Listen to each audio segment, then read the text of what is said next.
नाज़रीन, ब्रेक के बाद एक दफ़ा फिर आपको खुशामदीद कहते हैं इस प्रोग्राम में। सुप्रीम कोर्ट के हवाले से, इनफैक्ट नैब के हवाले से आज एक और बड़ी इंपॉर्टेंट डेवलपमेंट्स हुई है। इनफैक्ट 2 डेवलपमेंट्स हुई हैं। सबसे पहले तो देखिए, इरफान कादर साहब जो हैं उनकी अपॉइंटमेंट को आज कलअदम करार दिया। इरफान कादर साहब जो कि प्रोसिक्यूटर जनरल हैं नैब के, उनकी छुट्टी करा दी जी सुप्रीम कोर्ट ने। क्या आर्ग्यूमेंट्स दिए? देखिए, आर्ग्यूमेंट्स ये थे कि ख्वाजा हारिस साहब जो कि काउंसिल हैं बैंक ऑफ पंजाब केस में, बैंक ऑफ पंजाब की को रिप्रेजेंट कर रहे हैं, उन्होंने ऑब्जेक्शन रेज किए। एक तो उनकी अपॉइंटमेंट के ऊपर था जी कि इनकी जो इरफान कादर साहब की अपॉइंटमेंट है, ये पहले भी रह चुके हैं प्रोसिक्यूटर जनरल, और अब जो है इनको दोबारा अपॉइंट किया गया, ये अनकॉन्स्टिट्यूशनल है। अनकॉन्स्टिट्यूशनल है? हाँ जी, इलीगल है भाई, रूल्स के खिलाफ। अच्छा, रूल्स के खिलाफ। मतलब देखिए, रूल्स के खिलाफ और हाँ, मतलब रूल्स के बड़ा फर्क है। हाँ जी, रूल्स के खिलाफ। उसके रूल्स तो बेंड होते हैं, as you know, discretionary powers होते हैं टू बेंड द रूल्स। पर लेकिन जो नैब ऑर्डिनेंस के रूल्स हैं वो स्पेसिफिक हैं। वो उसके अंदर 6C अब एक है, वो डिप्टी चेयरमैन के ऊपर भी है कि डिप्टी चेयरमैन बहुत अरसे तक एक्टिंग चेयरमैन नहीं रह सकता और एक्टिंग चेयरमैन के ओहदे पर रहकर नहीं काम कर सकता। 14 जून से सीट वेकेंट हुई हुई है चेयरमैन नैब की, वो खाली है। और गवर्नमेंट बारहा ये कहती रही है कि जी हमारे पास कोई नाम है, हम डिसाइड करेंगे, हम लगाएंगे।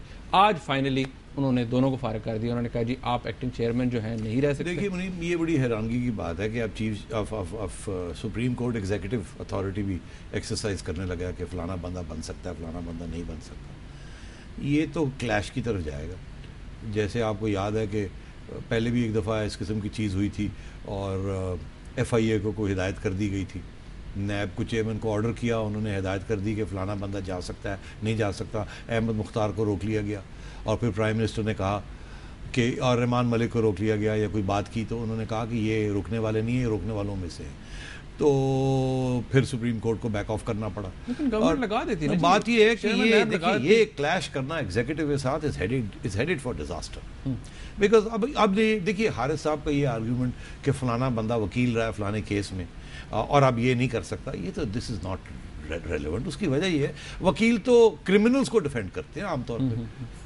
तो अगर क्रिमिनल को डिफेंड करना इज अ कॉन्स्टिट्यूशनल ऑब्लिगेशन, वकील को पता भी हो ना कि मेरे क्लाइंट ने मर्डर किया है, तो फिर भी कॉन्स्टिट्यूशनल ऑब्लिगेशन है कि वो उसको डिफेंड करेगा। तो बात ये है कि ये अगर उन्होंने बैंक ऑफ पंजाब के हारिस साहब हैं और कल को ये शायद दूसरी तरफ भी हो सकते हैं हारिस साहब, और ये जो ये साहब जो थे इरफान साहब, अगर इन्होंने किसी क्लाइंट को डिफेंड किया था तो that should not stop him from becoming prosecutor general. ये प्रोसिक्यूटर जनरल वाली बात तो सेठी साहब आपका एक आर्गुमेंट है, समझ आती है। लेकिन गवर्नमेंट अगर जून से कह रही है सीट वेकेंट हुई है चेयरमैन नैब की और गवर्नमेंट ने नहीं लगाया, वो भी तो गलत है। व्हेन यू हैव सच इतने इंपॉर्टेंट केसेस हैं चल रहे हैं, एक्टिंग चेयरमैन लगा दिया था ना, डिप्टी चेयरमैन को एक्टिंग चेयरमैन का चार्ज दिया हुआ था। तो फिर व्हाट्स द प्रॉब्लम? क्या काम रुक रहा था? बट इसमें अगर रुक भी रहा था तो what is it to the Supreme Court? The executive authority, the delivery of results. 9 अरब रुपए का केस चल रहा था। किसका? बैंक ऑफ पंजाब का ना, वो हारिस स्टील मिल वाला केस चल रहा था। Supreme court felt it important के तो चले ना, तो इस तरीके से 100 और केसेस मैं आपको कह देता हूं कि वो क्यों नहीं चल रहे हैं। तो ये कहना कि ये चलाना है और वो नहीं चलाना, और ये चलाने के लिए बंदा नहीं है, बंदा आप बंदे इसको हम निकाल देते हैं, आप यही यार, ये दिस इज नॉट ऑन। फिर ये है कि अगली दफा मैं लिस्ट ले आऊंगा 100 और केसेस की, मैं कहूंगा ये बड़े इंपॉर्टेंट है, ये क्यों नहीं चल रहे हैं। अच्छा, एक सेठी साहब, अब इसको हम रिलेट सम हाउ अगर कह, बहुत से लोग कह रहे हैं नहीं जी फार फेस्ट ऐसा हो नहीं सकता। आज सोहेल ज़िया भट्ट साहब को, जो कि साबिक MP हैं मुस्लिम लीग नवाज़ के, और नवाज शरीफ साहब के करीबी रिश्तेदार हैं, करीबी अजीज़ हैं, उनको नैब ने गिरफ्तार किया है। और एक जो रेफरेंस है कोऑपरेटिव्स का 2001 का, उसके नतीजे में आज उन्होंने गिरफ्तार किया उन्हें और कहा है जी कि ये इश्तिहारी थे। ये मुझे एक बात की समझ नहीं आई, मैंने ये खबर सुनी, मुझे यकीन नहीं आ रहा था कि ये हो गया।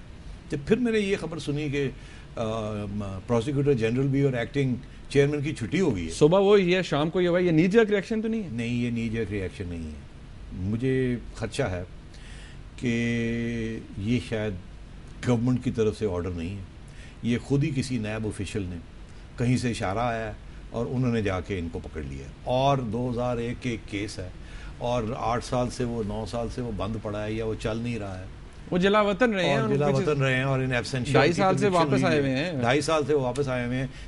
ऊपर के 2 लोगों की छुट्टी होती है, बीच में से कोई बंदा एक ऑर्डर कर देता है और उस शख्स को हाथ लगाया जाता है जिसके साथ मियां नवाज शरीफ साहब को सख्त तकलीफ होगी और गुस्सा होगा। क्या ये तो नहीं है कि कहीं से किसी नैब ऑफिशियल ने ये कार्रवाई की है, कहीं से इशारा आया है उनको कि आप इस किस्म की हरकत करें, और सोहेल ज़िया भट्ट को उठा के ले गए। और इसके साथ अब हुकूमत पाकिस्तान और अपोजिशन के दरमियान एक वेज ड्राइव करने की कोशिश की जा रही है। साहब नैब चलता है law minister, federal law minister के अंडर आता है ना। तो आजकल अगर वो ऊपर वाले बंदे ही नहीं है तो मैं आपसे अगर ये पूछूं कि क्या ये बाबर अवान साहब ने ऑर्डर किया था उसके तहत ये जिस तरह तख्त लाहौर के पीछे वो पड़े रहते हैं, कुछ भी हो सकता है। ये तो कल परसों पता चलेगा कि गवर्नमेंट ने ये किया है या हो गया और गवर्नमेंट को पता ही नहीं चला। अर्ज ये है कि अगर तो गवर्नमेंट ने किया तो बड़ी बेवकूफ लोग दिल चाहता है कि कुछ सख्त बात की जाए मगर वो आप लोग इजाजत नहीं देते पंजाबी की बात करने में। बहुत ही बेवकूफ़ी और निहायत गैर जिम्मेदाराना बात की है और मगर मुझे यकीन नहीं आता। मैं ये समझता हूँ ये कुछ और हो गया है और अगले दिनों में हमें भी इसकी भी कुछ पता चलेगा। और अब देखना ये है कि नवाज शरीफ साहब का रिएक्शन क्या है। अगर तो नवाज शरीफ साहब ये समझते हैं कि हुकूमत ने ये किया है तो फिर उनका रिएक्शन सख्त होगा और वो जो इस वक्त सो कॉल्ड सॉफ्ट ऑपोजिशन कर रहे हैं वो सॉफ्ट नहीं हो सकती है। फिर वो जो कंस्पिरेसी थियरी जो बात करते हैं कि आगे कुछ होने जा रहा है और एक वेज ड्राइव करने की कोशिश की जाएगी नवाज शरीफ साहब के दरमियान और आसिफ जरदारी साहब के दरमियान या नून के दरमियान और पीपीपी के दरमियान, वो शायद फिर थियरी जो है ना अनरेवल करनी शुरू हो जाएगी। मगर मैं ये समझता हूँ ये बहुत अहम वाक़या है। मेरी उम्मीद है कि ये अगर गवर्नमेंट ने किया है तो गलती की है और इसको फौरन रिवर्स करें और अगर किसी और तरीके से ये हो गया तो then we are in serious trouble. Government is in serious trouble. जाहिर है नहीं, the whole system is in serious trouble. Then behind it is some other conspiracy. I don't know. ये तो कल तक मुझे पता चल जाएगा। मतलब आपकी अभी तक की जो टेक है आप ये कहते हैं कि गवर्नमेंट की तरफ से कोई टेक नहीं है। आपने कहा ना गवर्नमेंट की तरफ से नहीं हुआ। नहीं, मैंने ये कहा कि अगर गवर्नमेंट की तरफ से ये हुआ है तो बहुत फजूल बात है और बेवकूफ़ लोग हैं। मगर मेरा इसलिए मैं नहीं समझता गवर्नमेंट इनकॉम्पिटेंट भी होगी, करप्ट भी होगी, सारा कुछ होगा मगर इतनी नाअहली नहीं कर सकती। इट्स लाइक पिकिंग अप मियाँ साहब के वाले साहब को बेनज़ीर साहिबा के ज़माने में वो एक कैबिनेट मीटिंग में बैठी थी और उनको पर्ची आई कि हमने पकड़ लिया मियाँ साहब को। तो पता ही चला कि जनरल बाबर ने ये फैसला किया कि पकड़ के ले आए और फिर बेनज़ीर गॉट वेरी एंग्री। उन्होंने कहा ये क्या किया आपने मियाँ साहब के वाले साहब को और फ़ौरन इनको इस don't not to rough him up and things like that. तो ये चीज़ें हो जाती हैं ओवर जेलस ऑफिसर्स या दोस्त जो कि कहीं और से इशारा लेके इस किस्म के काम कर देते हैं ताकि ये क्राइसिस क्रिएट हो। अच्छा सेठी साहब, कल एक और अहम वाक़या हुआ जिसको बहुत ज़्यादा मीडिया पे नहीं डिस्कस किया गया।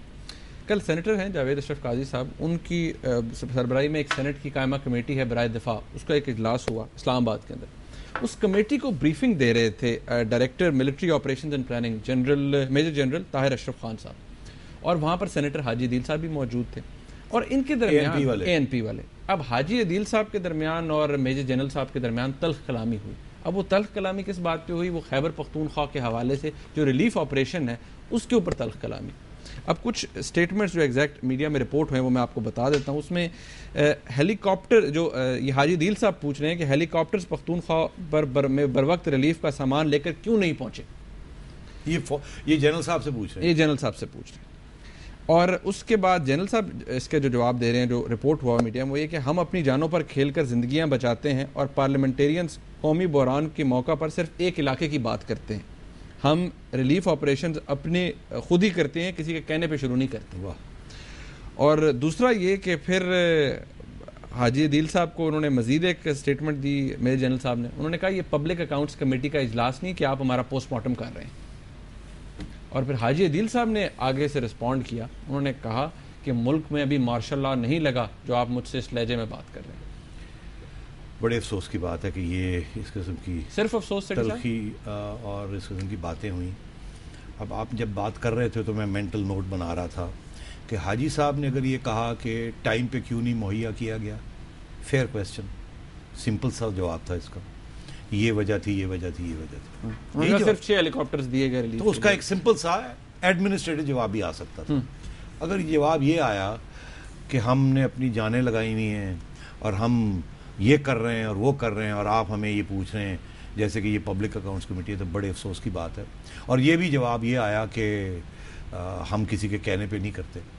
दरअसल कुछ अरसे से ये ऐसे लग रहा है कि फ़ौज जो है हुकूमत के अंडर नहीं है और फ़ौज ने ये फैसला कर लिया है कि हम खुद जो कुछ करेंगे खुद करेंगे, हुकूमत को पसंद आए या ना पसंद आए। इसीलिए आप देखें मीडिया के अंदर भी बात पीपल्स पार्टी कहती है कि जब रिलीफ ऑपरेशन होता है तो अगर आर्मी आती है तो वो यार हमारी हुकूमत का हिस्सा है, रियासत का हिस्सा है, उसकी हमें आप उसकी क्रेडिट दें कि हमने वी मूव्ड आवर रिसोर्सेज। फौज इंप्रेशन ये देना चाहती है कि नहीं हम तो आप खुद आए हैं और we are not responsible to anyone, हमारा एक डायरेक्ट बराह रास्त रब्ता है। This is unheard of. ये किसी दुनिया के किसी जमहूरी मुल्क में ऐसे नहीं होता। अगर हिंदुस्तान में ऐसी बात हो तो 6 जनरल घर चले जाएं और गालिबन अगर नवाज शरीफ साहब आज होते तो 4 जनरल अभी भी घर चले जाते, मैं आपको लिख के दे देता हूँ। और अमेरिका में तो उन्होंने एक इंटरव्यू दे दी थी जनरल मैक्रिस्टल ने, उनके एड्स ने दे दी थी, कुछ बातें तनकीद की कर दी थी और जनरल मैक्रिस्टल को बुला के फारग कर दिया था।